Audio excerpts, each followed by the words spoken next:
The Doctor in the TARDIS. Next stop, everywhere.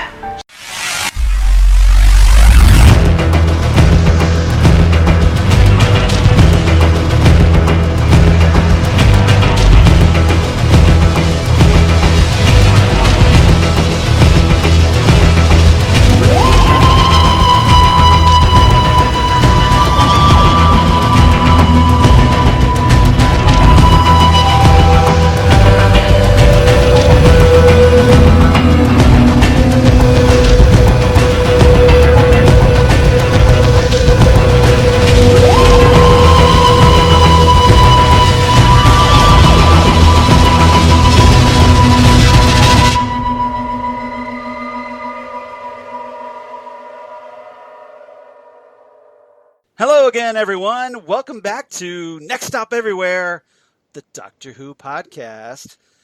I'm your host, Charles Skaggs, back in the TARDIS, right here to talk the Macra Terror here at episode 162. And it's not just me because, hey, that would be really boring.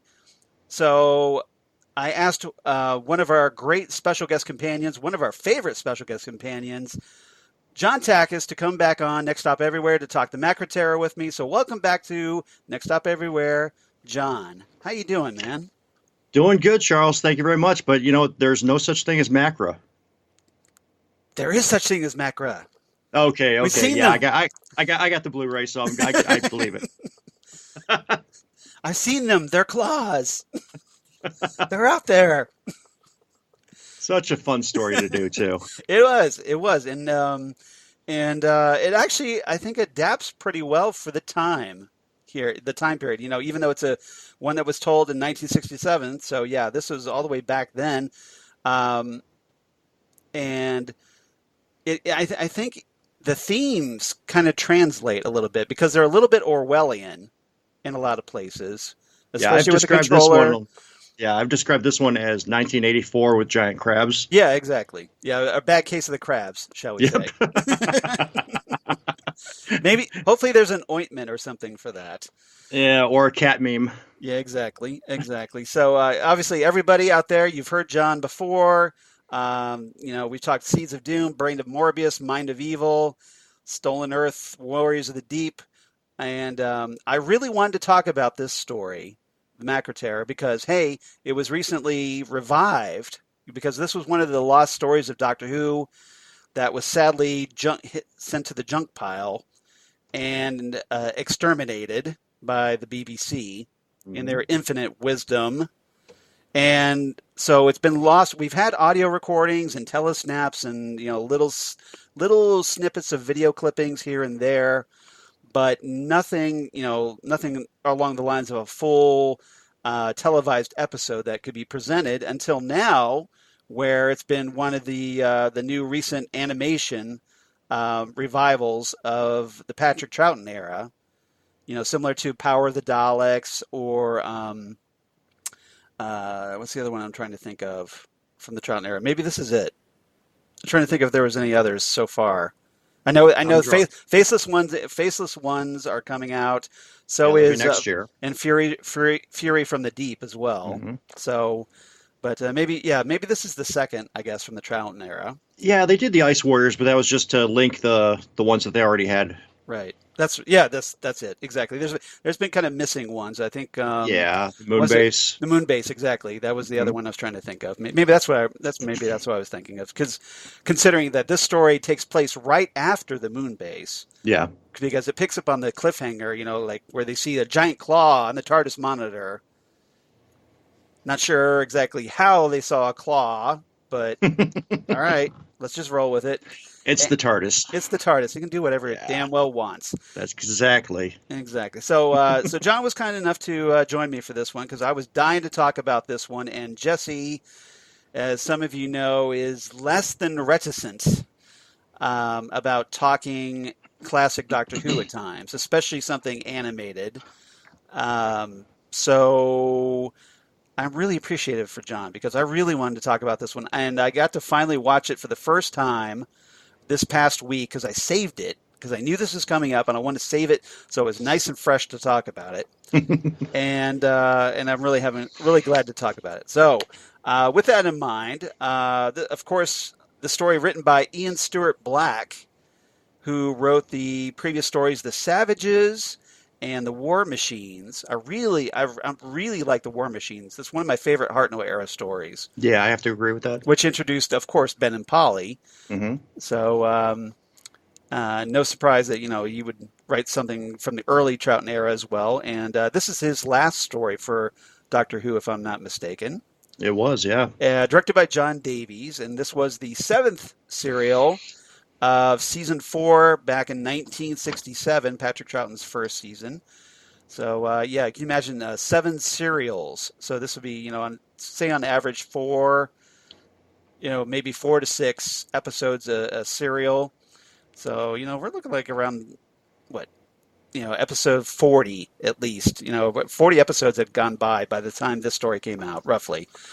And, the 40 half-hour episodes. And, of course, starring Patrick Troughton as the second Doctor, Anneke Wills as Polly Wright, Michael Craze as Ben Jackson, and everybody's favorite, Frazer Hines as Jamie McCrimmon. And some interesting guest cast in this one. Peter Jeffrey, who plays Pilot in the story, he was notable because he played the character Count Grendel in one of my favorite Tom Baker stories, The Androids of Tara, from the Key to Time season. Yeah, that is a favorite. And he was in some interesting movies over the years. He's been in The Abominable Dr. Phibes, that Vincent Price classic from back in the day. And he was also in The Pink Panther Strikes Again, and as a Pink Panther movie fan of the Peter Sellers Pink Panther movies, not the Steve Martin ones. I want to state that right out. I as a Steve Martin fan, I kind of already quickly disown the Steve Martin Pink Panther movies. They're horrible. Terrence Lodge who plays Medoc. He was in the John Pertwee era story Carnival of Monsters as Orem, and he was in John Pertwee's last story Planet of the Spiders as Moss. Ian Fairbairn, who played Questa in the story, was in quite a number of episodes. He played the character Mark Gregory in The Invasion, one of my favorites from the Patrick Troughton era. Yep. Love that story. John Bromley in Inferno, which we've talked about here on Next Stop Everywhere, and Dr. Chester in The Seeds of Doom, which you and I may be slightly familiar with since we talked about it once upon a time. Sandra Ply. Now, here's where this kind of gets a little really interesting casting. So Sandra Bryant plays Chicky, and she's only in the first 3 episodes because apparently she got some other acting gig lined up, and so she asked to be let go from her contract early. And so they brought in an actress named Carol Keyes to play Chicky in episode 4. Okay. Is she a Time Lord? Did she regenerate? So apparently she got a better offer. Yeah, exactly. Right in the middle of filming. Right, exactly. That's crazy. Yeah, it is. I mean, it must have been a really good offer. I don't know how she got out of that one. It's like, all you have to do is one more episode. You can't wait one more episode. Right, exactly. But, okay. So, Kitty, Sandra Bryant played Kitty in The War Machines. Now, Carol Keyes, meanwhile, and this gets even weirder, this connection here. Carol Keyes played a character named Sheila in Frontier in Space from the John Pertwee era, but she didn't play it she wasn't under the name Carol Keyes. She actually was under a different name, Luann Peters. That's a huge difference. So, okay. And apparently, she had a singing career under a different name. I didn't write that down, but I'm just like, okay. So she's had 3 different names. She's appeared in 2 Doctor Who stories under 2 different names. Okay. And she was also in Fawlty Towers, if you're curious, under presumably Luann Peters as well. So tax time must be really interesting for her. Right? I don't know if she's still alive or not. Maybe not. Maybe it's not an issue anymore. But that's a weird one as far as casting goes. Yeah, and that says a lot for the '60s, which often did weird things back then. Gerton Klauber played Ola in the story, and he played the galley master in the Romans from the Hartnell era. And he was also in the James Bond movies Octopussy and Living Daylights. So another Doctor Who James Bond connection. For those of you keeping track at home. And saying this, of course, hot on the heels of the No Time to Die trailer that just came out today, which was very cool. Yeah. And he was also in an episode of Blackadder the Third as George the Third. So if you're looking for old Gerton Klauber, because, hey, who isn't? Check that out. And lastly, John Harvey played Officia, and he was also in the War Machines, a lot of War Machines connections in this one, as Professor Brett. And he was also in the 1975 version of Rollerball, which, interestingly enough, if you're kind of that sci-fi movie kind of thing, classic sci-fi movie buff, but just throwing that out there as a little trivia thing. And speaking of trivia, of course, this is kind of where John tends to shine. So, John, do you have any interesting trivia you'd like to share with our listeners? Well, this was actually the first story that featured the Doctor's face in the opening titles. Right. And it's too bad that and the new theme arrangement too, right? Exactly. Yeah. We had to wait all these years just to see it again. Yeah. But it was I was really surprised to see that. Yeah. Were you surprised? Were you surprised when? Sorry to digress. Oh, you're fine. So, were you surprised that they used an animated version of Patrick Troughton's face instead of the actual titles for this Macra Terror adaptation or animation? No, I think it played well with the entire story. Okay. I mean, I think it would have looked a little strange if you would have put the real life action titles and then superimposed the Macra Terror onto there.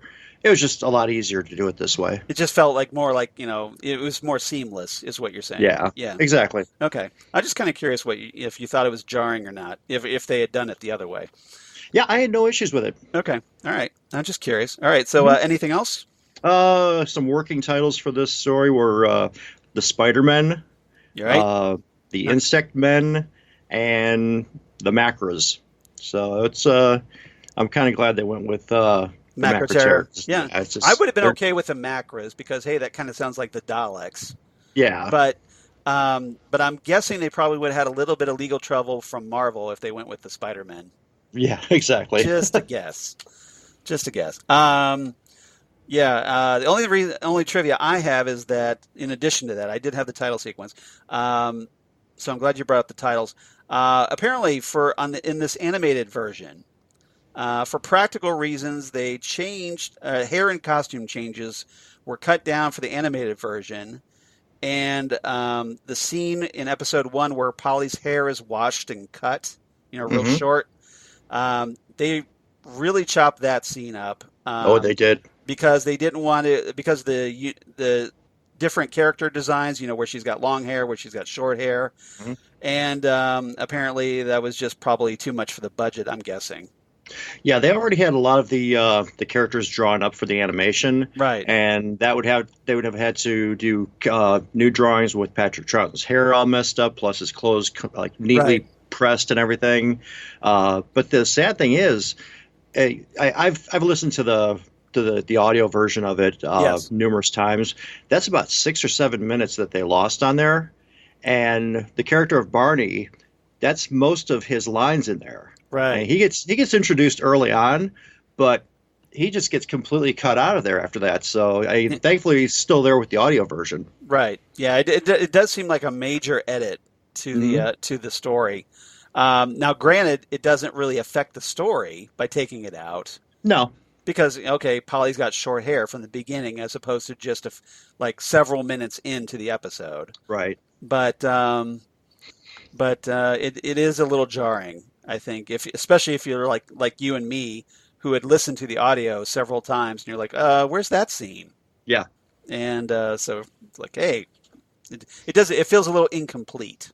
Yeah, and they they announced it early on, saying that wasn't going to be in there, but still, Right. it's like you said, if you've heard it before, you're kind of Right. waiting for it, and then it just gets swept off to the Right. side. It would have been it would have been kind of nice to see, Patrick Troughton's doctor fussing over like, oh, I don't want my clothes clean. Right, and his hair all Right. like not perm, but cleaned up and Yeah, combed. exactly. And then he does like he quickly dishevels himself Yeah, afterwards to yeah, get he back goes to into the rumble machine, I think they call it. yeah, something like that. And he says like, oh, that's better or something to Right. that effect. That's much better. Yes. It's like there's our doctor. Yeah, exactly. So kind of something that was lost in this process of restoring a Doctor Who story. Go figure. Mm-hmm. We're gonna still keep something out of it. All right.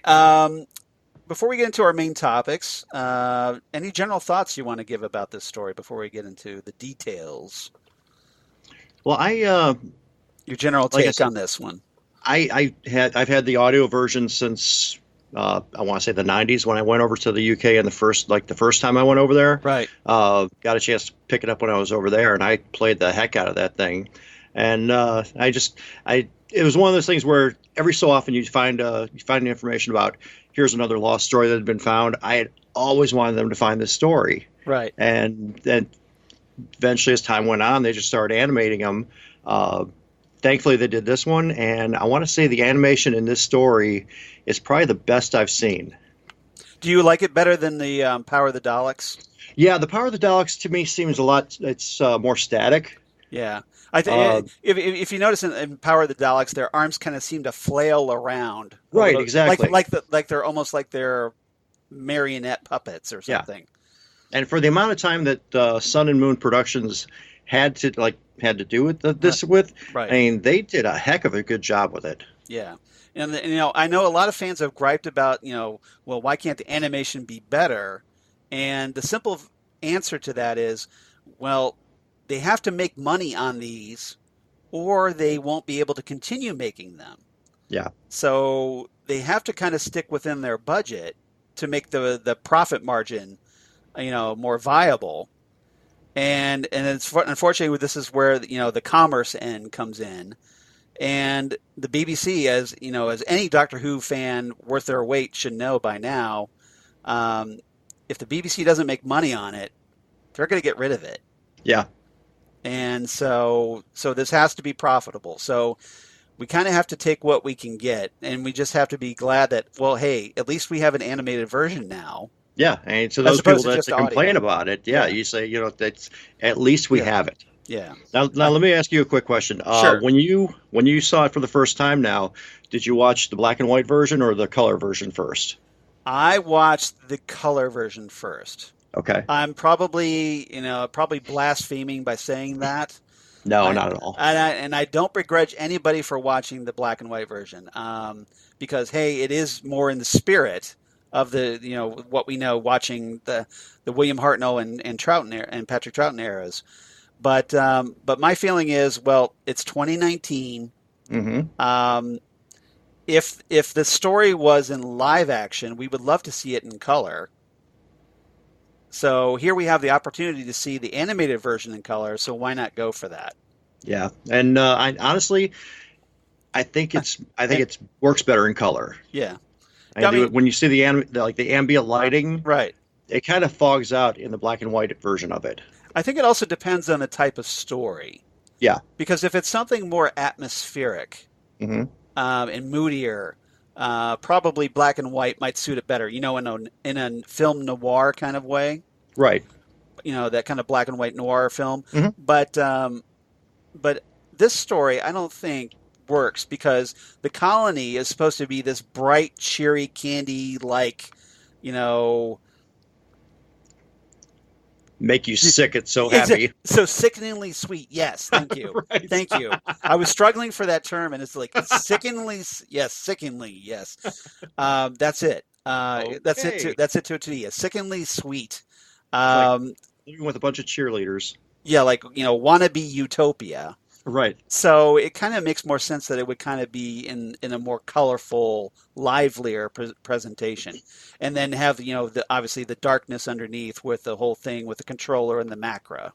Mm-hmm. So, but yeah, that's a great question. Yeah, I mean, it may come a time where I'm kind of in the mood to watch it again in black and white now that I've seen it in color. Mm-hmm. But I'm always of the effect that, well, if the colorized version is available, I'm going to go with color. Right. And I'm going to go with black and white only if I have to. Mm-hmm. Sure. Yeah. So that's just me. Because I want to see all the cool sci-fi effects and stuff and monsters in color. That's me. Yep. You're not the only one. All right. So, but like I said, I don't begrudge anybody for watching in black and white at all. Not at all. At all. You're more of a purist than I am, and I respect that. So. Mm-hmm. All right, let's get into our main topics. So, Sure. Topic number 1, let's talk about the Doctor, Polly, and Jamie. Mm-hmm. And so the second Doctor, obviously, right? They after we talked about that, they saw the claw, the Macra claw on the monitor, and they arrive in the colony. And they're already kind of, like we kind of were introduced that that there's this futuristic, or not even like there's a band rehearsing for some kind of festival, and the Doctor and the TARDIS materialize in the middle of this, and they're immediately thrown into the events because Medoc shows up. Confronts the group, which I thought was a great way to kind of get everybody involved right away. Mm-hmm. And the group essentially kind of splits a little bit because after Ben gets brainwashed, and so the other 3 are kind of left fending for themselves. So the Doctor kind of like takes a very quick interest in Medoc. And then we have Polly and Jamie. Later on in the story, they end up getting sent to work in the gas mines. So, what was your take on our lead characters in this story? Well, when you said he takes an interest in Medoc, I think that's putting it lightly. Yes. He was all about Medoc in this episode. Right. He breaks him out of jail. He goes searching for him when he's going out after dark, after curfew. It almost turned into the Doctor and Medoc show. But I was tempted to make this the Doctor and Medoc topic. Right. But it seemed a little weird. Yes. But thankfully there was enough action that kind of like intertwined with it to be like, okay, we're getting weird. Okay, back to the story here. So what do you think he took such a strong, quick interest in Medoc? Was it just the fact that Medoc was the guy, almost like speaking out about, and trying to warn everybody about this threat, or was it more the Doctor's tendency to gravitate toward anti-authority figures? Well, I think it was a little bit of the curiousness about what was going on. Plus, Medoc was the only one that wasn't brainwashed, that wasn't doing all happy and sing along and all this. He was the only one that was trying to speak his mind, and for that, they were trying to arrest him. Do you think that the Doctor, just because, obviously we know the Doctor is a very anti-authority figure, Mm-hmm. Do you think he kind of identified with Medoc a little bit? I think so, a little bit. Yeah, he had a lot in common with him because they were respect. They're both the type that kind of push the bounds of what's permissible by their society. Yeah, and that's the kind of vibe I got anyway. Mm-hmm. So the Doctor tries to help Medoc. Ultimately, while Ben and Polly get sent off to the gas mines. The Doctor ends up. There's a great scene I really liked where the Doctor is working on this formula, mm-hmm. and I forget who it is. Was it Cuesta or was it Ola? Oh, are you talking about when they splash the water on it? Yeah, exactly. The one that they Cuesta. come in. Yeah. Okay. So it was Cuesta. Yeah. Okay. So yeah, he Cuesta is just surprised that the Doctor figured out their complex formulas. So, he's very questioning. He's like, "Where did you get that from? Who told you this?" And the Doctor's going, "Well, I just kind of figured it out in my head." Mm-hmm. And Questa can't believe that. Like his brain, he can't wrap his brain around the fact that the doctor's brain was able to work all this out. So, he's very skeptical. He thinks the doctor's lying, and then he's, and the doctor's acting all proud of himself. Mm-hmm. He does this great line where he talks about like, you may have it in your quotes, but I won't spoil it entirely. But he talks about like giving himself a 10 out of 10. Pretty much. And just to mess with Questa, because he knows that the doctor knows that Questa can't handle this. Yeah, it was one of those things where if he patted himself on the back any harder, he would have hurt himself. Exactly. So it's kind of the doctor's ego coming out a little bit here, being more than a little smug. And then he does that little switch where he like, oh, maybe I'll give myself 11 out of 10. So he erases it and gives himself 11 out of 10. I just really enjoyed that sequence. I thought it was very funny. It was great. Would love to have seen that live action, but it is what it is. So we have the doctor sowing the seeds of doubt regarding the truth after, he learns a little bit more. He lets, I forgot to mention that, he lets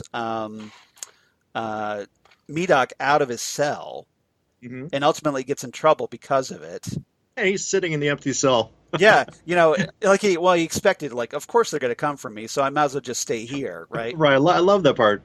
And he tries to act so innocent about it. He's going, did Medoc go away? Oh, well, that's unfortunate or something. And he just acts like, oh, I was just trying to let him go. When they questioned him, they said, yes. Well, you let him go. He says, well, I'm the one who caught him. Right.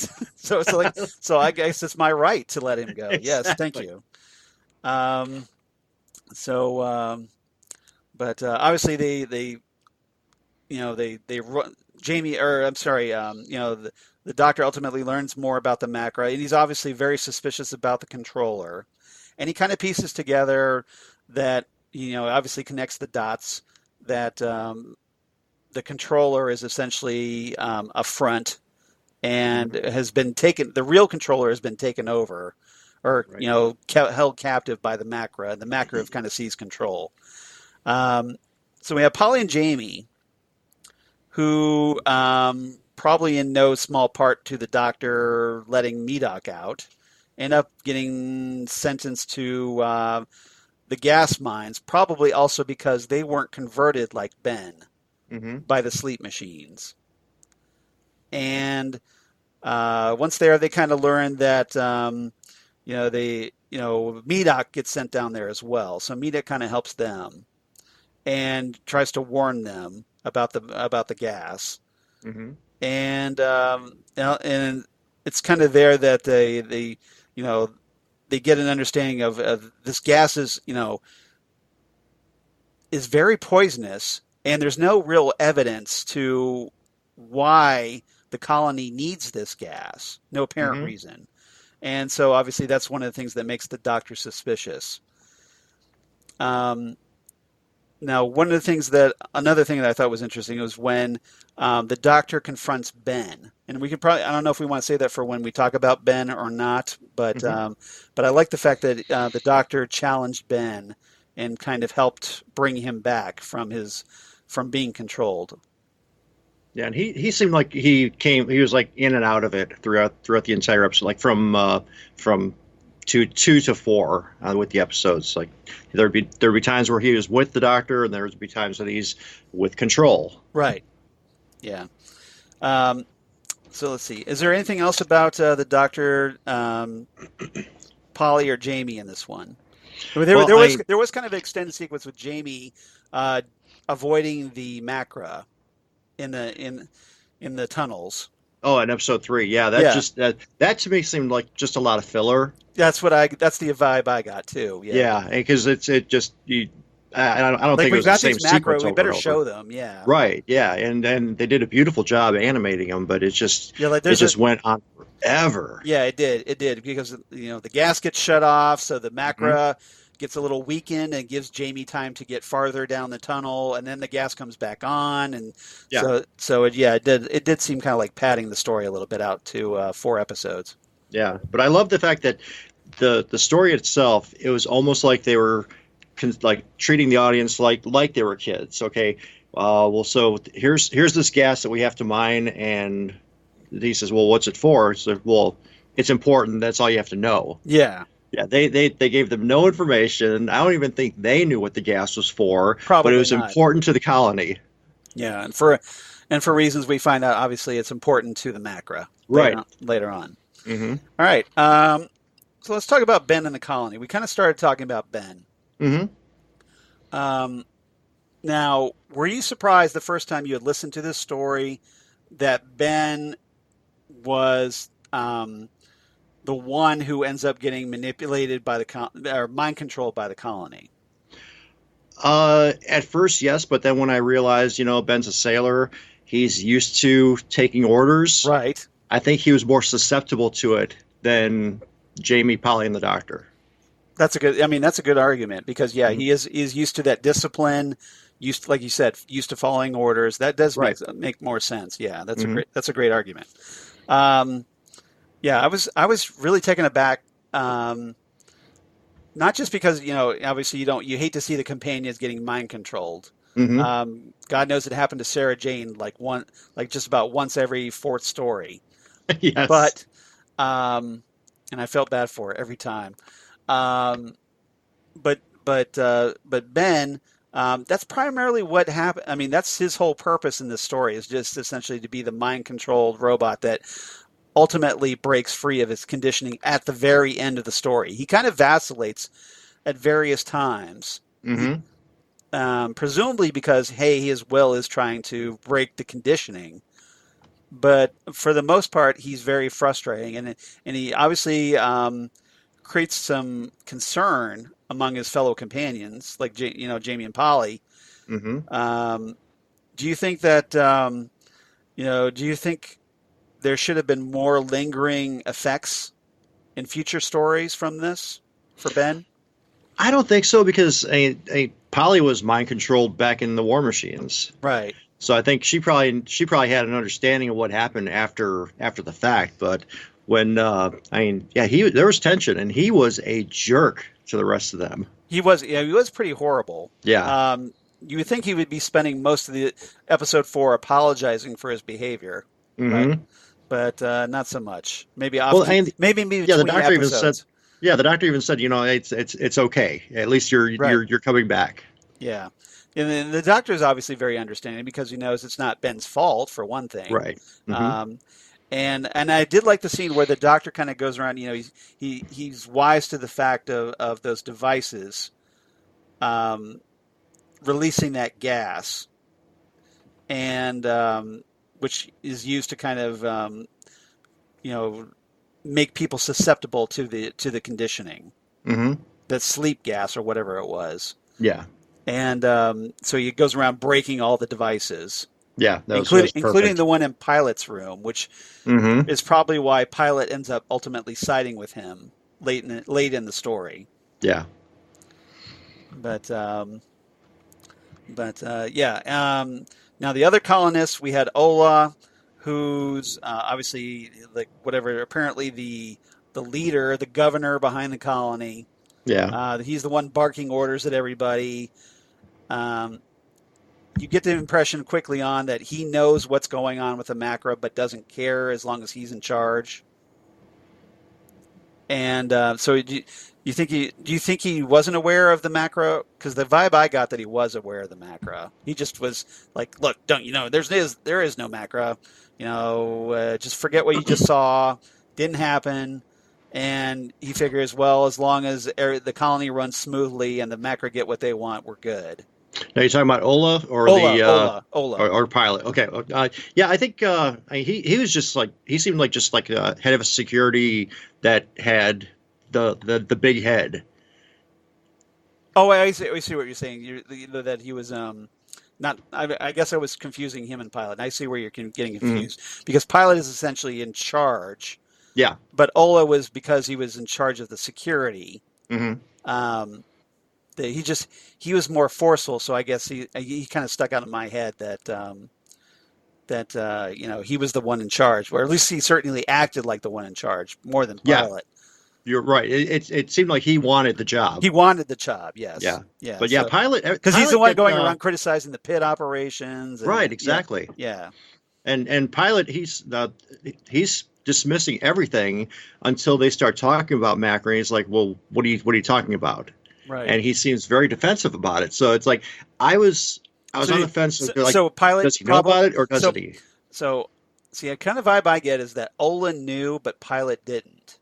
Yeah.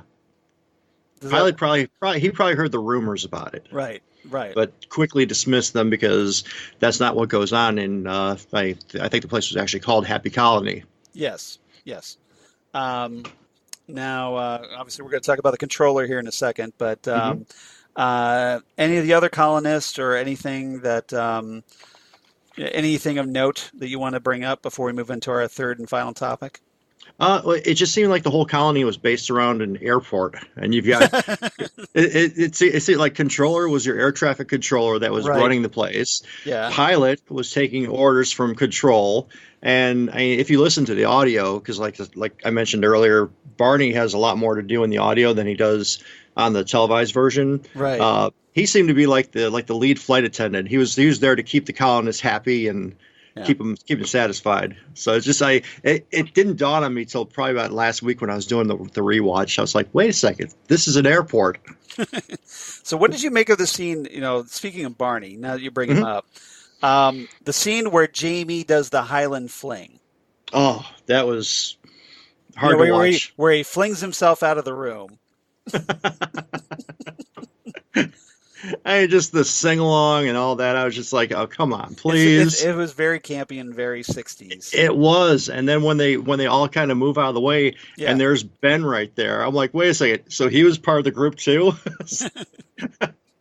I wanted to see him singing and dancing with everybody else. Right. Yeah, because it's almost they were having some kind of talent performance or whatever. Yeah, show. Tryouts. Yeah. Yeah, and so it's like, well, what's your talent? And Jamie, who had just escaped the Macra, is just looking for the nearest exit, right? And he's trying to sneak across the room, and then Barney spots him. He's like, "Hey, you, come on over here. So, what's your talent?" And Jamie's kind of caught off guard, of course. And I thought it was, I think it was obviously intended to be a lighthearted moment. Yeah. So I didn't, it wasn't. It's just kind of. It was very corny. Yeah. But I'm sure. I'll tell you that I love how the animators did it when he goes out the door. Yeah. He opens the door, you see him go out, and then the door closes. Then it opens again because they're swinging doors, and here's him with Olaf and the guards. It's like, oh no, he just got caught. Yeah. That was just really good with the editing and the animation with that. Yeah, it was pretty funny. Let's see what else. Okay, anything else about the colony or the colonists? No, it's just I could not. I couldn't be there myself. It was just too. Well, you too sugar-coated sweetness. Yeah, sickeningly like, sweet. Come on, people. Yeah. It's obviously that again that kind of like that utopia that is essentially a dystopia as we find out. Yeah. Mm-hmm. All right. Topic number 3: the controller and the Macra. So this is the kind of this is obviously the main threat of the story. We have, essentially what we have is this face that shows up on this screen. Again, it's very Orwellian, very right out of 1984, and in that kind of Big Brother vibe. Yeah. And the controller essentially is the de facto leader of the colony. And although no one sees him, he's just this picture that appears on the screen. His mouth doesn't move. If you notice, all you hear is the audio, but you never see the controller's lips move, or it's just a static picture. Mm-hmm. And he's the one, obviously, insisting, they're pumping out the propaganda. There is no Macra. There's no such thing as Macra, and essentially, directing Ola and Pilot to follow orders and to keep control over the colonists and to keep, obviously the gas flowing to the Macra. We find out that the controller was essentially this facade for the Macra after replacing the actual controller, who is apparently held captive in some TV studio. By it looks like looked like That's what it looked like. Yeah. and somewhere, and he's all like when we see the real controller, he's all disheveled, and he's forced to kind of deliver this speech after the doctor and the others insist upon seeing the real controller. So, what did you make of that scene? I like the way they did it. In all like the telesnap recreations Right. of, all we ever see is just the claw coming like under, like getting him by the neck. Yes. And in this scene, after he's like, "Do you want me to talk?" and this, that, and the other. Also, they go after him. Yes. They go after him and they grab him and they cart him away. All you see is a shadow. Yeah. And then you get that scream from Polly saying, Macra's in control. Yes. I thought they did a great job with that. Yeah, I thought they did too. Especially for the limited animation, I thought they shot it well. They executed it well, and it was very powerful. And and it does have that horrific moment. They kind of did a lot with shadows and just that kind of leaving things up to the imagination, because a lot of stuff happens off camera. So your imagination kind of fills in the blanks. All we have is just that one picture of him getting right around his throat. Right. But I think it works to only show the claw because it leaves more to the imagination, like I said, and you don't know how many Macra are there surrounding him. You don't know what else is out there, and all you can see is this in the actor that played him. Even in the animated version, the look of horror on his face, was so expressive and really sold that scene for me. I really enjoyed it. Ultimately, like I talk about, the gas ultimately is revealed as something to, like, the Macra are indeed in charge. I think it was the doctor and Medoc. They end up going into the tunnels and they find a room. No, it was the doctor and Polly. I'm sorry, the doctor and Polly. They find this control room where the Macra are apparently there, somehow working the controls with their big lobster claws. With their claws. Yes. I don't know how that worked, but okay. but they look like they're in charge anyway. And so now that they've seen this, they have to try to get word out of what's really going on to everybody and convince them that, hey, we need to do something about this. And ultimately they figure out, after the doctor gets Ben back on board Team TARDIS, they kind of work out how to switch the inflow and outflow together and throw this lever, and apparently that saved the day.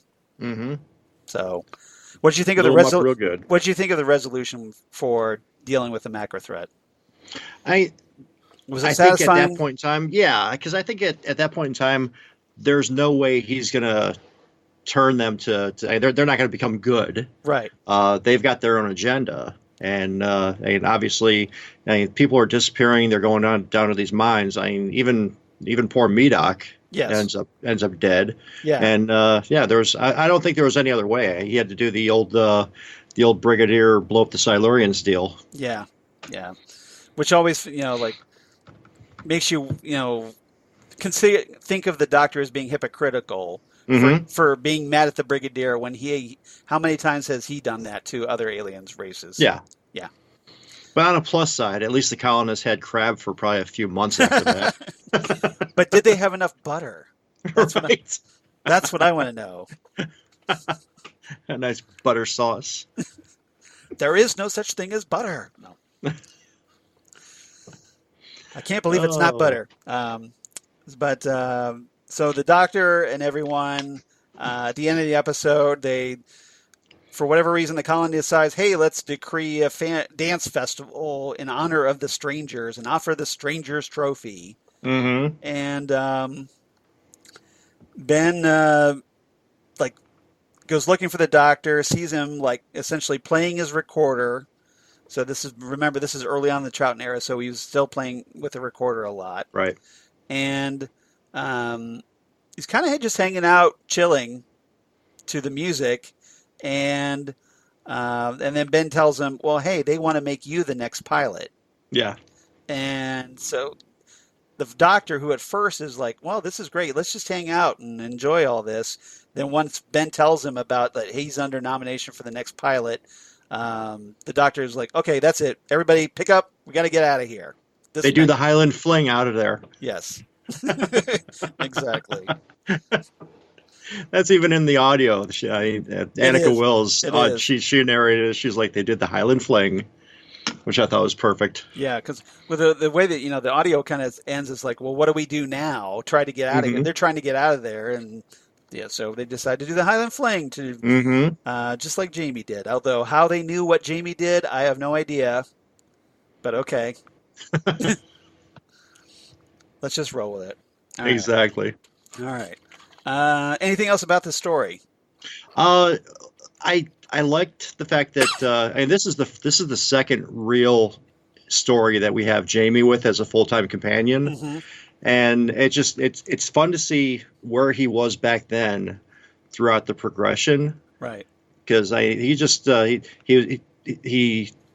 right away he jumped in front of the doctor as his protector. Yeah. Because the doctors helped him in the Highlanders, and he had already sworn his loyalty to him. And right away, he's the first one out of the TARDIS with the stick. He's the first one to jump in front of the doctor to protect them. I loved Jamie in this episode. Yeah, and it does strike me now that you bring this up, how quickly Jamie steps into the forefront. Yeah, and especially in this story where Ben, who's essentially the young male lead, gets taken over. So Jamie has to kind of step up, but Jamie was already kind of doing that. I mean, he was quickly overshadowing Ben. Yeah, because he was a much better character, I think, than Ben. And he was much more fun to watch, especially being someone from an earlier time. Dealing with and having that aggressive attitude, that Highland fighter mentality. So he's always looking for a fight. And I think that's part of the reason why he wasn't being taken over by the gas in the first place. Because he's more strong-willed. Probably. Yeah. Yeah, exactly. And more rebellious. Yeah. Yeah. But yeah, it strikes me early on how quickly Frazer Hines just really shines as Jamie. Yeah, and the only thing I would have loved to have seen the change a little bit. Yeah. Polly was just I think she was the least. Her likeness as an animated character wasn't as good as it could have been. Right. Yeah. It doesn't really seem like her face, does it? Right. And Anneke Wills, I had a crush on her from the first time I saw her back in Hartnell's era. I was just like, she is a stunning beauty, that's for sure. Oh yes, she is. She is gorgeous. Right. And when I saw her on here, I was like, nah. I think they did a better job with her with the moon base. Yeah. Yeah, I agree. With the animation, but I think that's my only gripe with the whole story. Yeah, well, so we'll just have to kind of keep our fingers crossed for the faceless ones. Yeah. Yeah. Which I'm kind of glad, like we've got the moon base. They did this story. Now they're doing the faceless ones. So I think a lot of us were surprised that they decided they're going to do Fury from the Deep, and instead of the Evil of the Daleks, which would have been the next story after the faceless ones. Well, I was curious about that because as a bonus on the Blu-ray and the DVD, you get episode 1 of The Wheel in Space. Right. Which looks amazing. It does. And it's only like a 10-minute version. I'm glad you brought that up. Thank you. Yeah. But yeah, it's the animation in that one looks great. Yeah. And obviously it's the introduction story that introduces Zoe. So, and it's another Cyberman story, so that's great. So that's one I would definitely love to see as well. I think a lot of us are wondering, well, when is that coming out? You've obviously been working on it. You got 10 minutes of footage right here. So where's the rest? Teaser. Where's the rest? Yeah. So It's interesting that they haven't decided to do any Hartnell stories in animated form. I think it'd be maybe just because people are more open to the Patrick Troughton era, or right, because of there's less historicals, it's more sci-fi. Mm-hmm. But plus the Dalek Master Plan would take forever to animate. But I'm sure a lot of us would love to see the Dalek Master Plan. Oh yeah, especially after getting a Mission to the Unknown. Yeah, which was fantastic. Yeah, that would be great. I'm still waiting for that to come out on DVD. Where's the DVD for Mission to the Unknown? Yeah, I haven't seen any news about that yet. Yeah, if you haven't watched Mission to the Unknown, you go to YouTube and check it out. It's definitely worth it. Yeah, highly recommended. I thought they did a great job for being an amateur production. Mm-hmm. I mean, it looks really. I mean, they even got Nicholas Briggs for that, which is very cool that he was willing to do that. Yeah, that was great. All right, so what's your favorite lines of this story? I got two of them that I really like. They're both from the Doctor. Mm-hmm. He says to Polly, he says, "Don't be obedient. Always make up your own mind." That's a good line. Because they're just everyone is just they're all programmed. They're all doing what they're supposed to be doing. What Control wants them to do. Right. And he just tells her like it is. Okay. What's your other line? Bad laws were made to be broken. Nice. Very good. Those are my two favorites out of that. Those are good. I've got 4. Mm-hmm. So the Doctor, when he was talking to the guards who were trying to tie up Medoc, and I just thought that I just loved Troughton's delivery in this one. He goes, "Not too tight. Bad for the blood pressure." Yes. Only Troughton could really deliver that line. Obviously, he can't do it justice. Troughton's the one that sells that one. And for someone who's got high blood pressure like myself, when I heard that, I chuckled. Yeah, I do. Well, I do too. So yeah, I sympathize. All right. I also like the Doctor and Polly, where the Doctor goes, "Ooh," and Polly goes, "What's the matter?" And the Doctor replies, "Dreadful. Did you hear that rhyme? The man who wrote that ought to be sent to the Danger Gang, not us." Yes. So I just love the name Danger Gang. I love the name Danger Gang. That should be that's a great band name. The Danger Gang. Yeah, I think it's just a play on the Chain Gang. Yeah, it should be like a name of a rock band, a Time Lord rock band. Danger Gang. You're welcome. So if you guys make money, I get a little bit of residual for coming up with that name. Mm-hmm. Ben Jackson and the Doctor, where the Doctor's confronting Ben about his conditioning. I really liked. Ben says, "I do what I'm told," and the Doctor replies, "Yes, I know. That's why you're here, isn't it? To spy on me. What does Control want to know this time? Won't you answer me? You know, Ben, this is very unlike you." And Ben replies, "I don't know what you mean. It is my duty." And the Doctor replies, It's hard for you to struggle against the voices, isn't it, Ben? But I warn you, if you spy on the others, watch out Jamie doesn't catch you. He's not as tolerant as I am." Yes. So a nice little warning to Ben. Uh-huh. Yeah. It's like, look, I know you're mind controlled, but check yourself before you wreck yourself. Yeah, watch out for the Highlander. Exactly. Watch out for the Highland Fling. Yes. And lastly, Pilot to the Doctor, where Pilot says, "I really don't know why I trust you, Doctor." And the Doctor replies, "Oh, perhaps I've got an honest face." Mm-hmm. With that inimitable Troughton charm. Yep. All right, so what's your rating for this one? I was going with 8 out of 10 macras that don't exist. Nice. I'm kind of like, we're in sync on this one, actually. I give it 8 out of 10 Macra claws. There you go. On a TARDIS screen. So, with butter. With butter. Exactly. I'm striking my 8 out of 10 buttered Macra claws. How's that? Yes.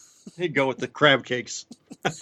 Yeah, speaking of which, so before we get into the reverse the polarity segment, since John was kind enough to remind me just now, everybody, I heartily recommend you go to our Next Stop Everywhere Facebook page, because John was kind enough to send in a recipe for there is no such thing as Macra cakes.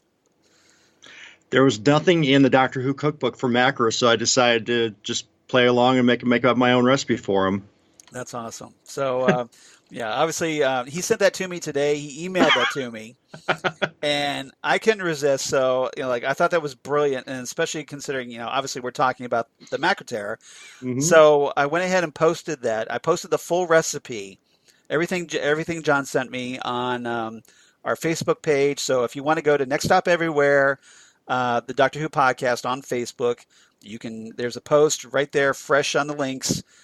You can check that out and get his recipe. And according to John, it's yummy.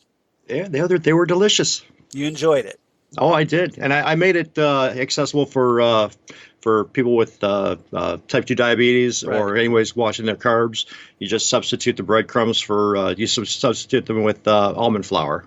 Right, that's awesome. And obviously that's Came out great. something very important to you. Yes, it is. Being a diabetic, so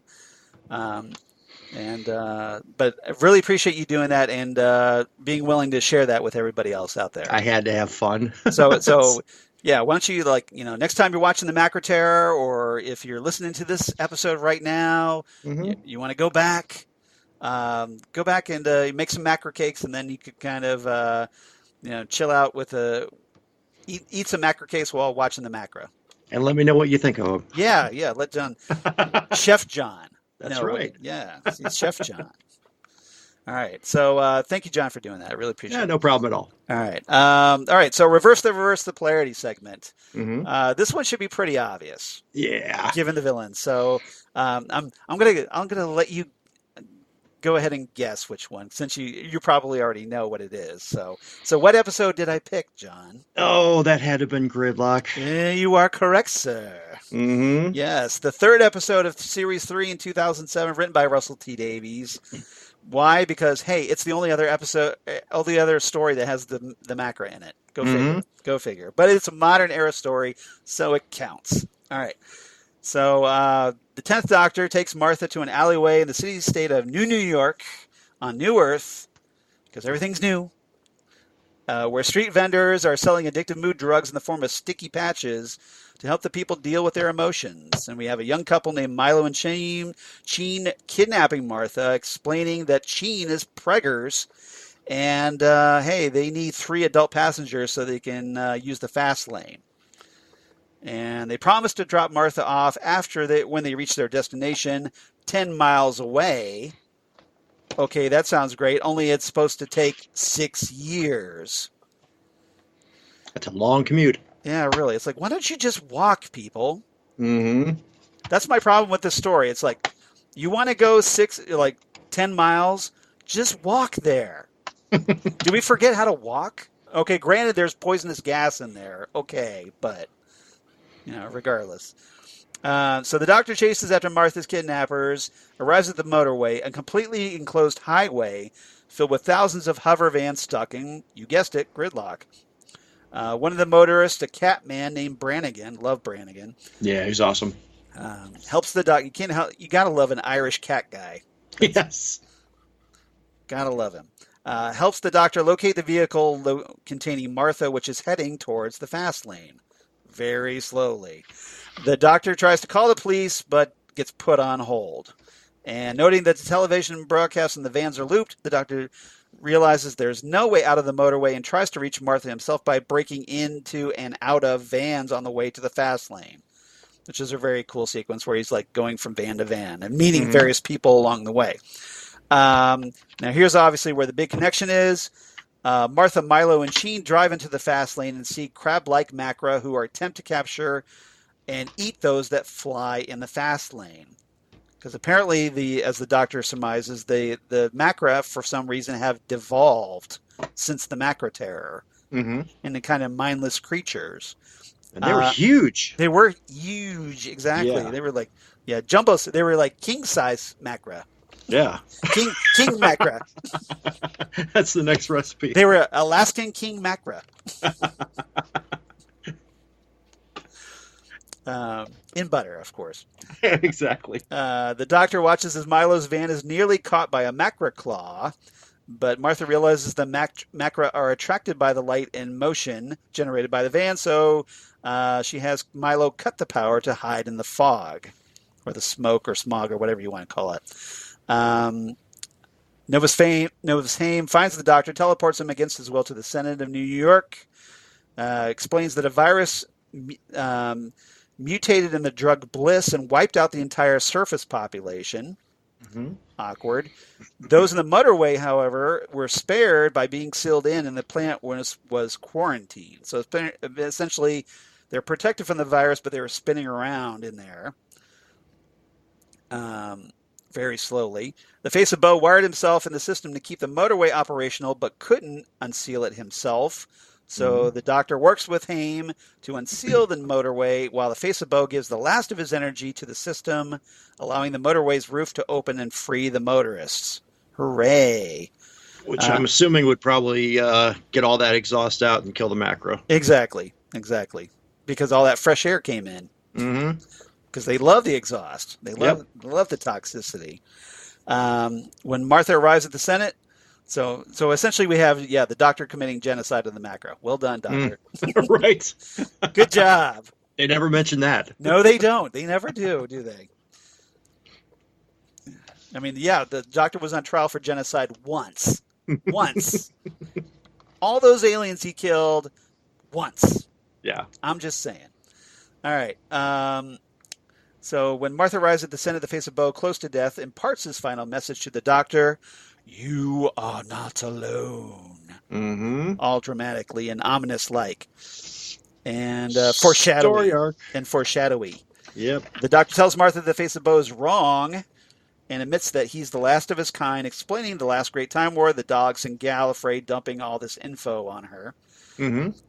Far above the slums, the Overcity thrives with the newly freed motorists. The sun sets over New York, which lives once more. Mm-hmm.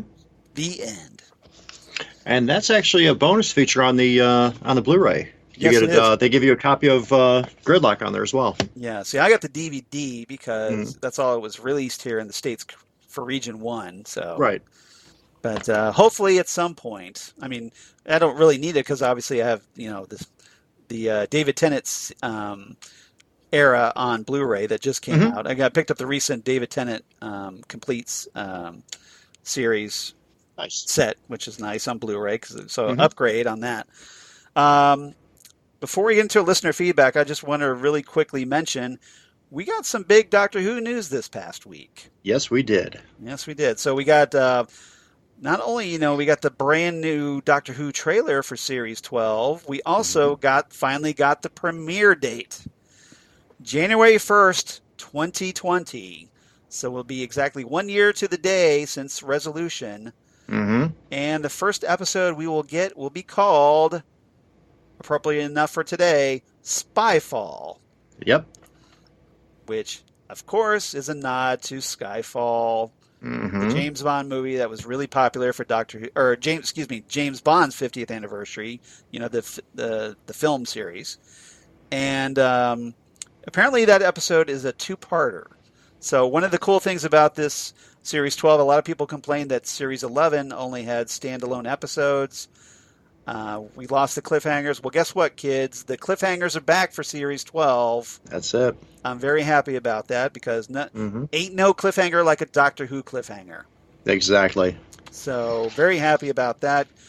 That's definitely an upgrade by Chibnall for this series. Hopefully we'll get some great cliffhangers. And obviously it's going to be another 10 episodes. But so January 1st, that is I believe it's a Wednesday, if I'm not mistaken. Let me look at my calendar here. Okay. Let's see here. Oh, yeah, I don't need that. There we go. That. All right. So apparently, yes, the first is a Wednesday, but so then the second second episode will air on the 5th, which is a Sunday, and then apparently it'll be every Sunday after that.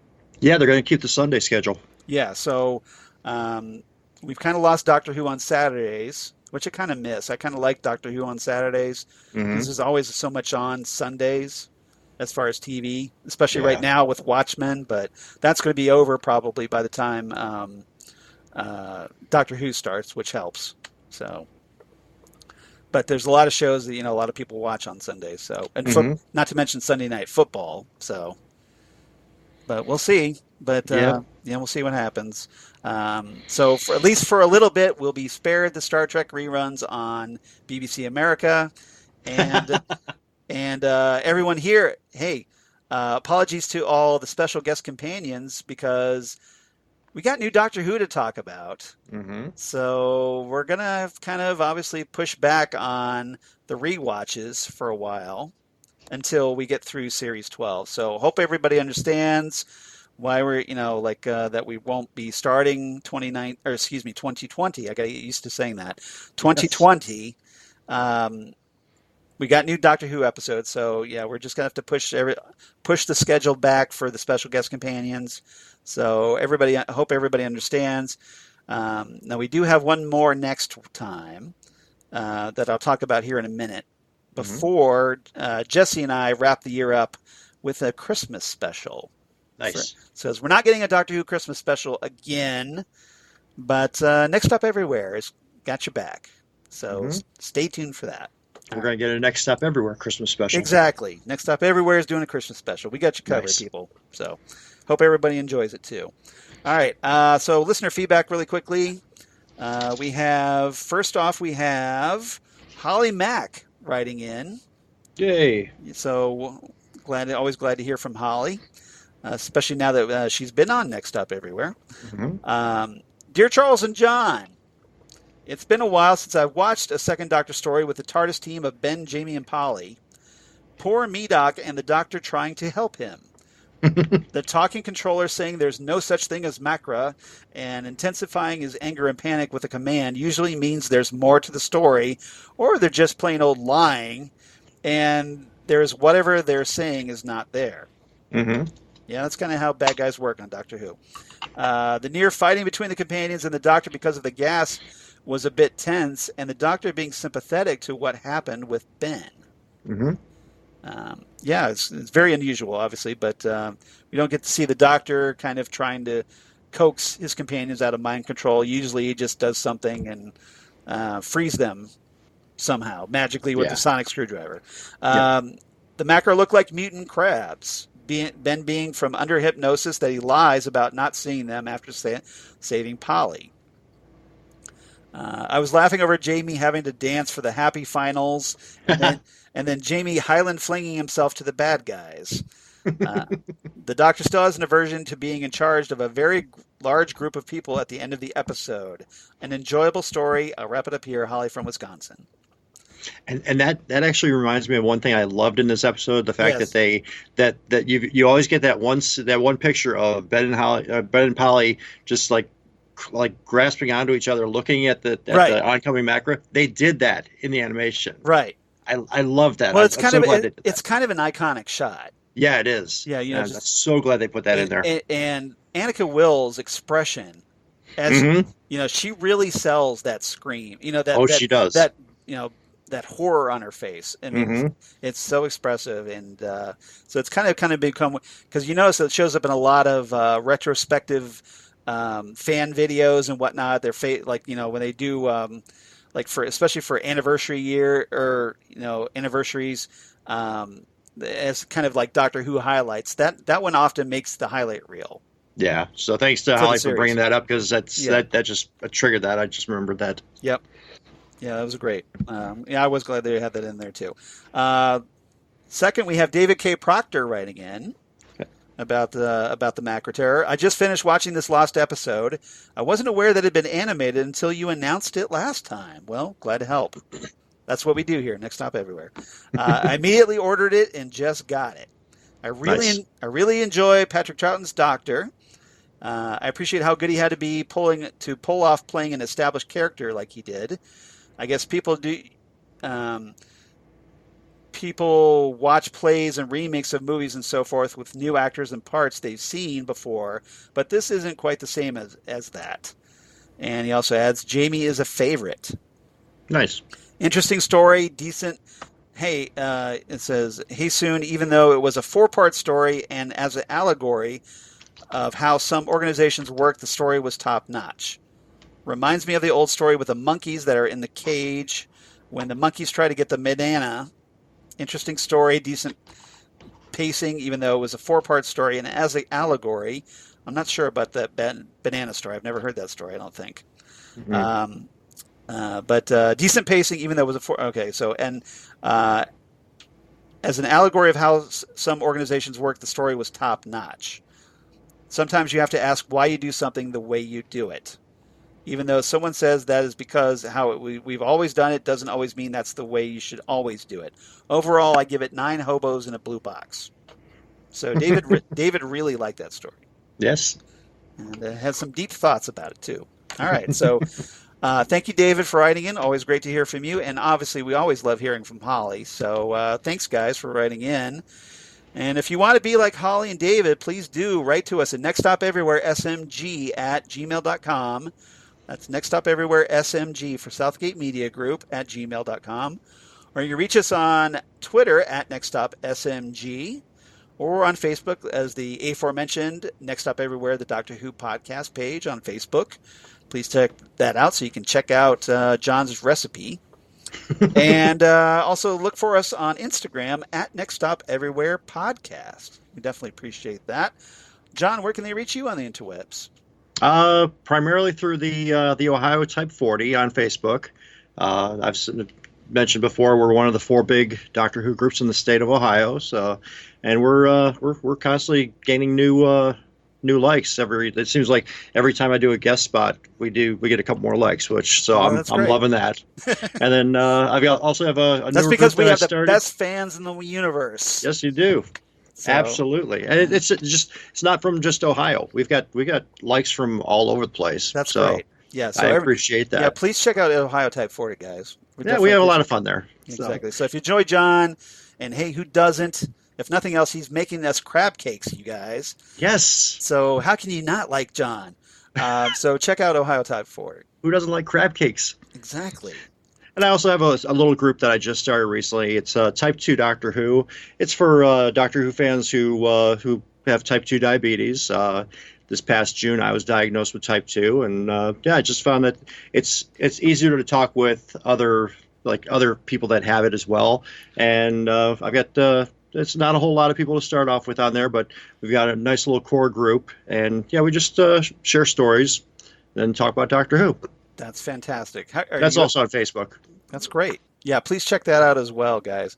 Are you adjusting okay to your condition? Yeah. It's just like one of those things where it's like, I consider it more of like a food allergy than something that's just I can't eat this anymore. So, right. And working in a restaurant does not help. No, it doesn't. But, no, it doesn't. It just reminds you of like, oh, there's that. Oh, yeah. I can't have bread anymore, and there's bread everywhere. So, but everything is going good though. Yeah, bread. Everybody doesn't think about all the sugar in bread. Exactly. Yeah, it's more carbs than sugar. So exactly. But it tastes so good. I know. Damn you, bread! Why are you so tasty? Now it's all almond flour. Yep. That's all right. That's all right. You do what you got to do, man. So, exactly. Respect. You do what you got to do. Yep. As someone who's dealing with a rebuilt colon after my colon exploded and had to be rebuilt as the $200,000 man, I can relate. So I get that. All right. As for me, of course, at Charles Skaggs on Twitter, at Charles Skaggs on Instagram, Facebook, of course, Charles Skaggs in Hilliard, Ohio, and my blog, Geeky Things. Damn good coffee. And hot. Damn good coffee and hot. We're going to talk about all the stuff we talk about here in Next Stop Everywhere. Doctor Who, Torchwood, Sarah Jane Adventures, and more. Big Finish audios, all kinds of comic book sci-fi news of my other podcasts that I do for Southgate Media, including, deep breath, the Phantom Zone podcast they do with Jesse Jackson, where we're currently talking HBO's Watchmen, which has been fantastic if you're watching that show. Highly recommended. And we're having a ball talking about that every week. Titan Talk, the Titans podcast that I also do with Jesse, where we're finishing up our review of Titans Season 2. And DJ Nick is going to be kind enough to join us on Titan Talk as we do our Season 2 in review special, wrap-up special. Nice. before we put that Titan Talk on hiatus until Doom Patrol Season 2 comes out on DC Universe. I should also mention that DJ Nick is also going to be joining us on the Phantom Zone when we review the first 3 episodes of Crisis on Infinite Earths, the big CW crossover between Batwoman, The Flash, Arrow, Legends of Tomorrow. Nice. All kinds of goodness. All right. He's a busy guy. Busy guy. So, and also Ghost with the Twin Peaks podcast to do with Zan Sprouse, whom you've heard here on Next Stop Everywhere, the always lovely Zan Sprouse. We're talking about all things Twin Peaks, David Lynch, and a crap ton of pop culture references. So if you enjoy us here doing what we do, please check us out on Ghostwood. I'm sure Zan would definitely appreciate it, in addition to yours truly. So everybody, thank you so much for listening. Thank you, John, for talking Macra Terror with me. Had a great time doing it. Thank you. You're always welcome to come back. I always love talking to you, and I know it's been a while, so it's great to catch up again. So sounds great. Appreciate it. Hope you have a great holiday, and holidays coming up, and everybody come on back for Next Stop Everywhere. What are we up to now? 163, episode 163. Wow. With The Long Game, and joining me for that one is going to be new special guest companion for the very first time, Hannah Scarappa. Nice. Who's written in on various things and on Twitter and and here on the podcast, and we've been trying to work this one out for a while. Right now she's in college and she's doing, she's got finals and working through all that. So and now with her finals over, she's going to celebrate by talking Doctor Who with yours truly here on Next Stop Everywhere. So everybody, it's a one that we don't get to talk about. Long Game. A lot of people don't talk about this one a lot, but it's one from the Christopher Eccleston era, and obviously it's got Simon Pegg and dealing with a certain companion who failed, right? Adam, who we'll talk about. So plenty to talk about of that one, and then after that we're going to have Jesse, of course, talking in our Christmas special, our Next Stop Everywhere Christmas special. We'll keep that hidden for now. And then we're talking new Doctor Who come the new year. So sounds good. That's how we're going to wrap up 2019. Mm-hmm. It's been a fun year and a lot of great people coming on, including John. And everybody, we'll see you next time right here on Next Stop Everywhere, the Doctor Who podcast. Goodbye, everybody. Take care, folks.